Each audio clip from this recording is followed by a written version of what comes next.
All right, welcome back to the channel. Nice to see everyone. Thanks for all the new subscribers. Thank you to Growing Old's channel. Haven't seen it, check it out. Your live stream, the chat, got to meet a lot of people, got to do a lot of talking to some people. I subscribed to a lot of your guys' channels. A lot of you guys subscribed to mine. I really appreciate it. Just wanted to, what are you doing? Give a shout out to Growing Old.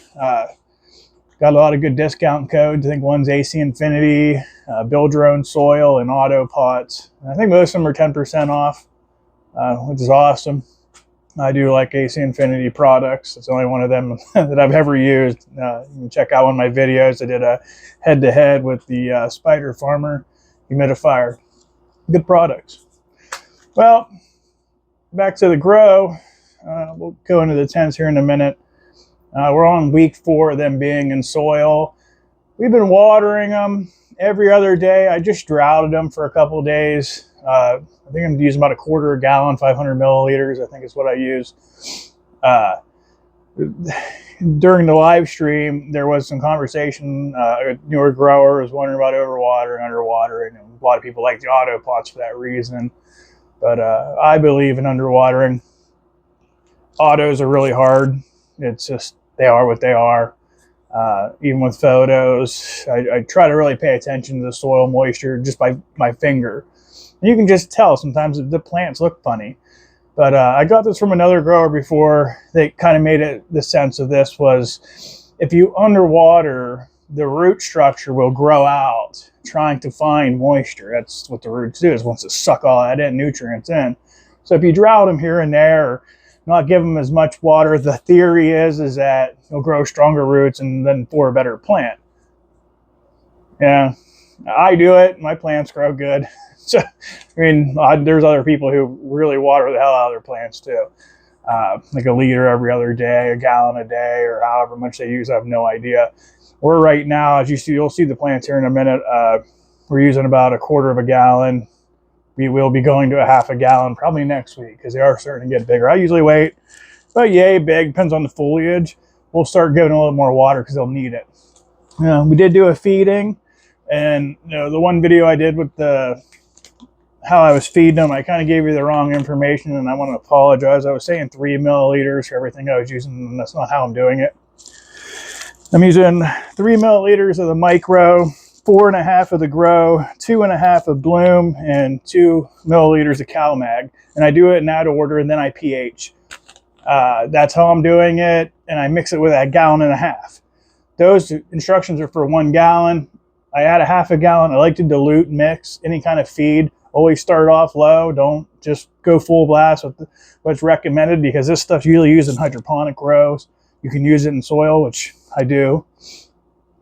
That's just a little advice. And I think we also talked about reusing soils. Here, excuse me, cats like to mess with the stand. So you can reuse soil. Like I said, this is a 3rd grow. It's the same soil. I've grown 2 auto flowers. This is a Photoperiod grow with it. I do refresh it. Follow back on that one video. I think about 4 videos ago, and I show you what I actually did. You just refresh it with worm castings. And it's all about the feeding too. But yeah, you can definitely reuse soil. You got to pick all the stuff out of it though too. It's not just as easy as, oh, dump the bucket out or put a seed right in. You can't do that. You have to empty your bucket. You have to loosen all that soil out, get all that old root out of there. Get every little piece of old root out as you can, kind of sift it, add some more perlite, add a little bit more worm castings, water it up, mix it, and kind of pay attention to it. Make sure there's no mold or anything nasty in it. But yeah, you definitely can reuse soil. But that's it. Like I said, thanks for all the new subscriptions. I can't wait to see some of your guys' content. And thanks again to Growing Old. The live stream was awesome. The chat, I can't wait for the next one.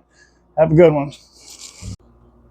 All right, in the Vivo Sun tent, this is what we're looking like. Kind of starting to tuck. That's why this one don't look, it looks kind of funky. This is one of the ones we topped. I started tucking some of these big leaves. Getting a lot of good growth. I need to go through it and do a little bit better job. I just fed them yesterday. That one come untucked. Yeah, I got to go back through and tuck some of these. Might have to start putting some bud clips in them. They're looking pretty good. Look out, buddy. Like I said, the cats love eating these plants for some odd reason. That's the apple crumble. This is the Blue Dream from G13 Labs. The meter over there went out, but it's about 78 Fahrenheit, 70% humidity. Billy, come on, buddy. Yeah, and that's in the Vivo Zone Spider Farmer Light in the old setup. There, get down. Then the other tent that is not, that I did not top, Blue Dream and Apple Crumble. These ones are going a little slower. So I tried to tuck a little bit yesterday. This plant looks a little sad. This one was praying a lot better. I got some holes in here. I don't know if I'm getting some bugs.